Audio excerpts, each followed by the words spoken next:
Hi everyone, I'm Gabrielle and welcome to my channel. Today I want to talk about a home selling checklist. 8 things you can do before selling your home.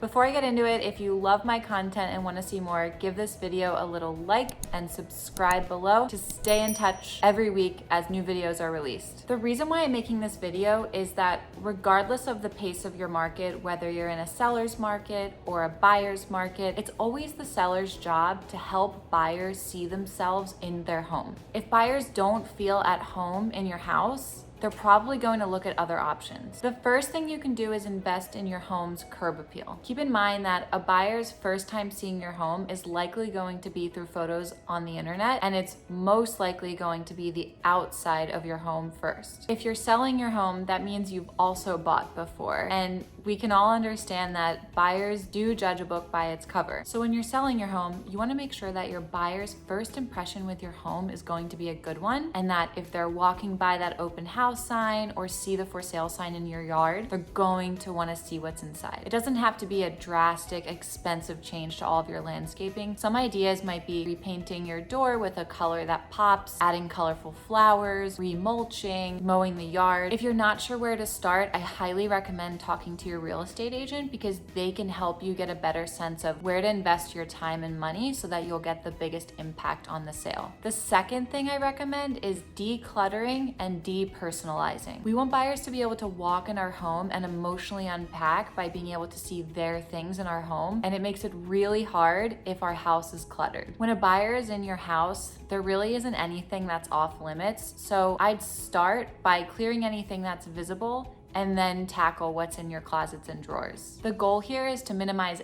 as many distractions as you can so that buyers can visualize themselves and their families in the house. The third tip is repainting with neutral tones. This is really impactful because it gives the buyer a blank canvas to be able to visualize either their own artwork or picture frames or even the color of their choice. Oftentimes, when I suggest this to sellers, I get some questions as to, I hate that color, it's so bland. I totally understand that these neutral tones might not be colors that you would pick, but it is effective in allowing buyers to be able to visualize their own items in the home, creating that emotional connection and helping them move towards writing an offer. Even if you already have neutral tones, I'd say at the very least, just remove scuff marks anywhere you can so that buyers don't recognize the scuff marks and start taking dollars off the list price as they go throughout the house. The fourth tip is to fix any visible cosmetic issues or loose items. This can have such a negative effect because it will make buyers walk around and start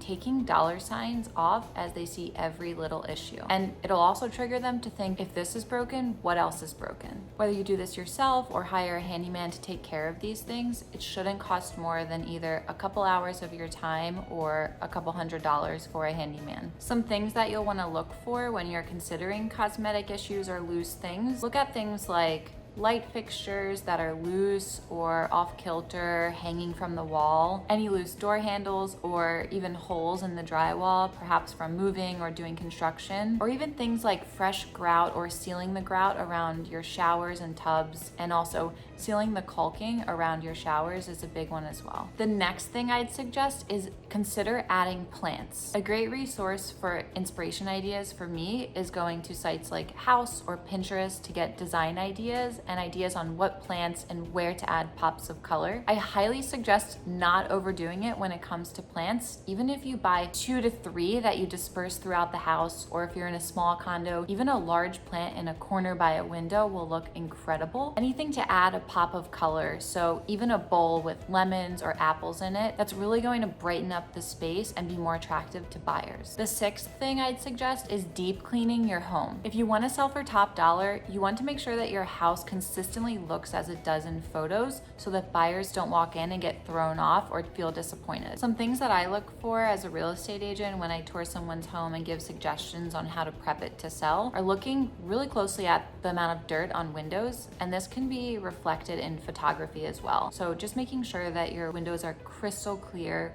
before you have photography done is going to be a huge help. And then when buyers tour your house and can clearly see out the windows into a garden or a patio or even just the outdoors, it's gonna look so much better than having that thin layer of dirt over them. The other thing I'd suggest is clearing dust off anywhere you can, and especially looking at your baseboards as well, because you'll notice that over time, dust can accumulate there. One of the biggest, most impactful things you can do as you're deep cleaning is to get rid of any pet hair, and especially the smell. I have pets and I love animals just as much as you do, but smell can be one of the first things that turns off buyers when they enter your home, and them smelling cat litter or dog hair is really gonna create a barrier from them being able to emotionally unwind in your house. The seventh thing I would suggest is hiding your valuables. This is not only important from a safety standpoint, as your house is going to be completely photographed, and so anything that's valuable that's out is going to be available to the public, but it's also important in considering the sale of your home, because if you have a very expensive chandelier that's attached to your wall that you don't intend to sell, if it's attached, it comes with the house. So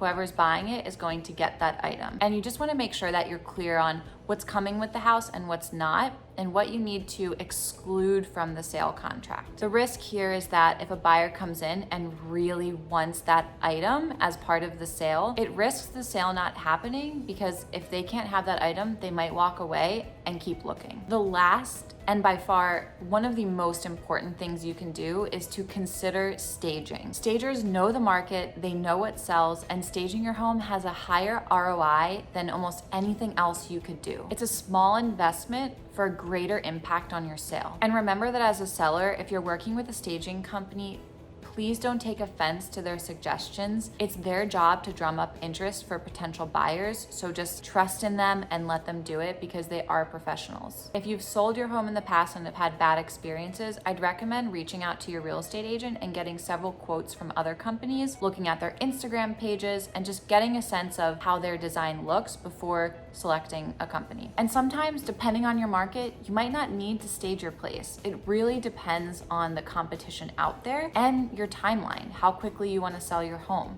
So if all of your competition has staged homes and you don't, it's not likely that your home is going to sell before all of theirs. But again, maybe that's okay. Maybe you don't need to sell right away. So it's just something to consider as you're weighing your options and considering your next step. That's all I've got. Thank you for tuning in, and don't forget to like and subscribe below. Thank you.